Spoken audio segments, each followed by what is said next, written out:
Hello everyone, welcome back to my YouTube blog. तो आज मैं आपको बताने वाली हूँ कोलेस्ट्रॉल के बारे में। कोलेस्ट्रॉल क्या होता है, इसके क्या क्या कारण होते हैं, क्या क्या लक्षण होते हैं और कैसे जो है कोलेस्ट्रॉल से हम बच सकते हैं। डाइट से भी हम कोलेस्ट्रॉल को कम कर सकते हैं। तो कोलेस्ट्रॉल की समस्या बहुत ज़्यादा बढ़ रही है, तो आपको जो है ब्लॉग देखना बहुत अनिवार्य है। तो जो नए हैं मेरे चैनल पे वो सब्सक्राइब कर लें और प्रेस कर लें बेल आइकन बटन को, ताकि जो है लेटेस्ट नोटिफिकेशन आपको मिलती रहे। तो चलो शुरू करते हैं। कोलेस्ट्रॉल आखिर होता क्या है। तो सबसे पहले तो मैं इसकी डेफिनेशन आपको थोड़ा सा समझा देती हूँ कि कोलेस्ट्रॉल आखिर होता क्या है। तो कोलेस्ट्रॉल एक वैक्सी लाइक सब्सटेंस होता है जो हमारे ब्लड में मौजूद होता है, और जो कोलेस्ट्रॉल जो काम करता है वो हेल्दी सेल बनाने का काम करता है। लेकिन जब यही कोलेस्ट्रॉल जो है हमारे ब्लड में बढ़ जाता है तो समस्या करना शुरू कर देता है, और जो है कोलेस्ट्रॉल बढ़ने से जो है हार्ट डिजीज होने का खतरा बना रहता है, और हार्ट डिजीज हो भी जाती हैं, जैसे हार्ट अटैक और स्ट्रोक होने का भी खतरा हो सकता है। तो चलो मैं आगे बताती हूँ कि कोलेस्ट्रॉल आखिर बढ़ क्यों रहा है, इसके क्या क्या कारण होंगे। तो कोलेस्ट्रॉल बढ़ने के मेनली जो कारण होते हैं, अगर तो हम अपनी डाइट में बहुत ज़्यादा फैट लेते हैं, फैट रिच डाइट खाते हैं, बहुत ही तली हुई फ्राइड चीज़ें खाते हैं, जैसे कि घी बटर जो है बहुत ज़्यादा खाते हैं, और जो है फ्राइड फूड ज़्यादा खाते हैं, और जो है हमारे बनाने की खाना बनाने की विधि जो है काफ़ी तेल वगैरह यूज़ करते हैं, तब भी जो है हमारा कोलेस्ट्रॉल बढ़ सकता है। अगर तो हम एक्सरसाइज कम करते हैं तब भी कोलेस्ट्रॉल बढ़ सकता है। अगर हम ओवरवेट हैं तब भी कोलेस्ट्रॉल बढ़ सकता है। और हेरिडिटी भी एक इसका कारण है। अगर हमारे जो है घर में किसी को जैसे समस्या है तो आगे जो है परिवार को भी आगे समस्या हो सकती है। तो चलो मैं आगे बताती हूँ कि इसके टाइप्स क्या हैं, क्योंकि कई बार जो है हम अपने टेस्ट करवाते हैं तो हमें जो है रीडिंग्स देखने को मिलती हैं, वो मिलती हैं HDL, VLDL और LDL की। तो सबसे पहले मैं बताती हूँ LDL के बारे में। अगर आपका भी टेस्ट आपने कभी करवाया होगा तो आपको जो है ये रीडिंग देखने में आसानी रहेगी।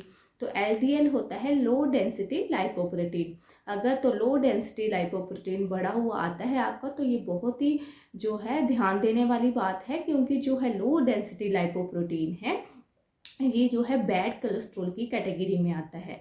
अगर तो LDL जो है बहुत ज़्यादा ब्लड में बढ़ जाता है तो इससे जो है हार्ट डिजीज होने का खतरा होता है। दूसरी जो है टाइप है इसकी HDL है, वो हाई डेंसिटी लाइपोप्रोटीन है। ये जो है ये गुड कोलेस्ट्रॉल की कैटेगरी में आता है। ये जो HDL है वो क्या करता है, ब्लड में से जो है एक्स्ट्रा कोलेस्ट्रॉल है उसको एब्जॉर्ब करता है और बाकी और जो है बैक लीवर में भेजता है, और जो लीवर है वो आगे जो है इसको फ्लश आउट पूरी बॉडी में करता है, जिसके कारण कि हार्ट डिजीजेस होने का खतरा थोड़ा कम हो जाता है। अगली कैटेगरी जो है इसके टाइप है अगला, वो है VLDL। VLDL मतलब वेरी लो डेंसिटी लाइपोप्रोटीन। तो ये भी जो है ध्यान देने वाली बात है। अगर VLDL जो है बढ़ा हुआ आता है तो इसमें क्या होता है कि इसमें जो है आर्टरी में प्लाक फॉर्मेशन हो जाती है। प्लाक जो होता है कि फैट डिपोजिशन हो जाती है। अगर तो आपकी आर्टरीज में जो है फैट डिपॉजिट हो जाएगा तो जो ब्लड सर्कुलेशन में है प्रॉब्लम आ जाएगी, जिससे कि हार्ट अटैक भी हो सकता है और स्ट्रोक भी हो सकता है। तो ये जो है कोलेस्ट्रॉल जो है बहुत ही गंभीर समस्या है। अगर तो आपको पता होगा कि कोलेस्ट्रॉल क्या है, अगर आप वक्त रहते जो है इसके सिम्टम्स लक्षण को पहचान जाएंगे तो आप जो है काफ़ी हद तक जो है कोलेस्ट्रॉल को अपनी डाइट से ही ठीक कर सकते हैं। तो चलो शुरू करते हैं। आगे मैं बताती हूँ आपको कि इसके लक्षण क्या होंगे, कैसे जो है आप शुरुआती लक्षण पहचान सकते हैं इसके। तो सबसे पहले कई बार तो होता है पेशेंट को कोई भी सिम्टम्स नहीं आते, लेकिन कुछ जो पेशेंट्स होते हैं उनमें सिम्टम्स आना शुरू हो जाते हैं। जैसे जो पहला सिम्टम होता है कि पेट में जो है गड़बड़ी रहना स्टार्ट हो जाती है, मेटाबॉलिज्म में प्रॉब्लम आ जाती है। पेशेंट को लगता है कि उसका जो पेट है फुल है, उसको जो है भूख बहुत कम लग रही है, पेट में इनडाइजेशन जैसी रहती है पेशेंट को। तो अगर आपको भी इनडाइजेशन जैसी बहुत ज़्यादा समस्या है तो आप जो है एक बार कोलेस्ट्रॉल अपना ज़रूर चेक करवाइए। दूसरा जो है अगर तो जैसे लेफ्ट साइड में जो है चेस्ट में पेन रहती है, तब भी जो है ये सिम्टम हो सकता है कोलेस्ट्रॉल बढ़ने का। तब भी जो है आप अपना कोलेस्ट्रॉल चेक करवा सकते हैं। और अगले जो लक्षण हैं वो हैं जैसे चक्कर आता है, डिजीनेस जैसी रहती है, और जो है लेग्स में पेन रहना स्टार्ट हो जाती है, और जो है ब्रीदिंग प्रॉब्लम भी जो है पेशेंट को रहना स्टार्ट हो जाती है। तो अगर ऐसे कुछ लक्षण आपको दिखें तो आप जो है अपने कोलेस्ट्रॉल लेवल जरूर चेक करवाइए, क्योंकि जब तक आप कोलेस्ट्रॉल लेवल जो है चेक नहीं करवाएंगे तब तक जो है आप इसका ट्रीटमेंट भी नहीं करवा सकते। तो चलो आगे मैं आपको बताती हूँ कि इसकी प्रिवेंशन क्या होगी। सबसे ज़्यादा मैं इसका फोकस करूँगी प्रिवेंशन के ऊपर। सबसे पहले तो आपको जो है अपना कोलेस्ट्रॉल चेक करवाना पड़ेगा, रीडिंग्स देखनी पड़ेगी। अगर तो जो है रीडिंग्स ज़्यादा आती है तो आप तभी से जो है अपने डाइट का जो है बिल्कुल ख्याल रखिए, डाइट जो है बिल्कुल फॉलो करिए। क्योंकि हमें जो है कोलेस्ट्रॉल में जो है डाइट जो है बिल्कुल हेल्दी डाइट लेनी है। हार्ट को बिल्कुल हमने हेल्दी रखना है। हार्ट को हेल्दी रखने के लिए जो डाइट वो है खानी है। तो हार्ट को हेल्दी रखते हैं नट्स। नट्स में आते हैं जैसे एलमंड आ जाता है, वैलनट आ जाता है, बादाम, अखरोट जो है, काजू किशमिश, ये सारे नट्स जो है बहुत ज़्यादा अच्छे होते हैं हार्ट के लिए। तो आप जो है नट्स का उपयोग ज़्यादा करें। और दूसरी बात, बीन्स जो है वो ज़्यादा खाएं और ओट्स जो हैं वो भी ज़्यादा खाएं, क्योंकि ये जो है हार्ट को हेल्दी रखते हैं।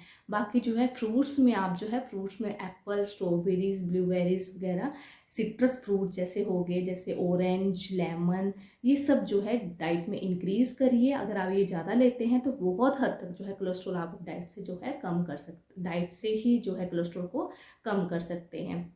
अगला है कि आपने वेजिटेबल्स क्या क्या खानी है। बहुत ज़्यादा वेजिटेबल्स का जो उपयोग करना है वो करना है आपने। जैसे ब्रोकली हो गई, ब्रोकली बहुत अच्छी होती है, कोलेस्ट्रॉल को कम करती है। ब्रोकली ब्रोकली खा सकते हैं, सोयाबीन्स खा सकते हैं आप, और जो है लेडी फिंगर खा सकते हैं, भिंडी खा सकते हैं, बैंगन खा सकते हैं, शिमला मिर्च खा सकते हैं। ये सारी सब्जियां जो है बहुत अच्छी होती है कोलेस्ट्रॉल को कम करने के लिए, ये आप उपयोग में लाइए। और जो है मटर के दाने, उसकी भी सब्जी आप खा सकते हैं, ये भी बहुत अच्छी होती है। जो है बीन्स वगैरह जो है इनका सेवन आप ज़्यादा करिए। और जो है आपने क्या करना है, आपने फ्राइड जो है फूड्स वो उनका उपयोग थोड़ा कम करना है। अगर आप फ्राइड फूड ज़्यादा खाते हैं तो ये बिल्कुल भी अच्छा नहीं है। घी वगैरह कम कर, घी तो बिल्कुल अवॉइड कर दीजिए। अगर आप तो कोलेस्ट्रॉल बढ़ रहा है, नॉन वेजिटेरियन डाइट बिल्कुल कम कर दीजिए आप अपनी, क्योंकि इनसे जो है कोलेस्ट्रॉल बढ़ने का खतरा रहता है। घी वगैरह, तेल, ये बिल्कुल कम कर दीजिए। अगर तो बहुत ज़्यादा है तो मैं तो बोलती हूँ डालना ही मत करो, क्योंकि कोलेस्ट्रॉल बहुत ही गंदी बीमारी है। अगर कोलेस्ट्रॉल आपको जो है बढ़ रहा है तो इसको टाइम रहते जो है आप बिल्कुल कम कीजिए, नहीं तो जो है हार्ट अटैक होने के खतरा आजकल बहुत ज़्यादा हो रहा है। बहुत ज़्यादा न्यूज़ आ रही हैं कि इसको हार्ट अटैक हो गया, उसको हो गया, क्योंकि कोलेस्ट्रॉल से जो है बहुत ज़्यादा बीमारियाँ होती हैं। डायबिटीज़, हार्ट, ब्लड प्रेशर, ये सारी समस्या एक दूसरे से जो है बीमारियाँ जुड़ी हुई हैं। अगर एक बीमारी जो हो जाती है तो साथ में दूसरी अन्य बीमारियों को भी न्योता हो जाता है। डाइट का मैंने आपको बता दिया कि डाइट बिल्कुल आप हेल्दी डाइट खाइए। और दूसरी बात है, आप जो है एक्सरसाइज नियमित कीजिए। एक्सरसाइज से भी आप काफ़ी हद तक से जो है कोलेस्ट्रॉल कम कर सकते हैं, क्योंकि अगर मेटाबॉलिज्म आपका अच्छा होगा, मेटाबॉलिज्म अच्छा होगा तो आपकी जो है बॉडी भी बिल्कुल ठीक रहेगी। जो है आप वेट को बिल्कुल कंट्रोल करके रखिए। और जो है पानी आप जितना ज़्यादा हो सके पानी उतना ज़्यादा पीजिए, क्योंकि पानी, गुनगुना पानी पीजिए। अगर आप पानी अच्छे से पीते हैं तो आपका कोलेस्ट्रॉल उससे भी थोड़ा कम हो सकता है। और अगली मेन इंपॉर्टेंट बात ये है कि आप अपनी मेडिकेशन, जैसे आपके डॉक्टर ने प्रिस्क्राइब आपको दवाइयाँ की हैं, वो ज़रूर खाइए। क्योंकि ऐसा नहीं है कि आपने दवाइयाँ नहीं खानी है, बिल्कुल डाइट तो बिल्कुल फॉलो करनी है। लेकिन अगर तो आपको मेडिसिन लगी हुई है तो मेडिसिन खाना बहुत ज़रूरी है, क्योंकि अगर आप मेडिसिन नहीं खाएंगे तो जो है ब्लड सर्कुलेशन में प्रॉब्लम आएगी, जिससे आपको और दिक्कत हो सकती है। तो मेडिकेशन जो है बिल्कुल खाइए और अपने डॉक्टरी सलाह जरूर लीजिए, क्योंकि डॉक्टर की सलाह लेना बहुत ज़रूरी है। क्योंकि हर किसी की हेल्थ कंडीशन जो है बिल्कुल अलग होती है। तो आप अपने डॉक्टर से एक बार कंसर्न जरूर करिए। और जो आपको अगर मेरा ब्लॉग अच्छा लगा हो, आपको अगर बिल्कुल समझ आ गया है कोलेस्ट्रॉल क्या होता है, तो एक कमेंट और लाइक और शेयर जरूर करिएगा। थैंक यू, धन्यवाद, जय हिंद।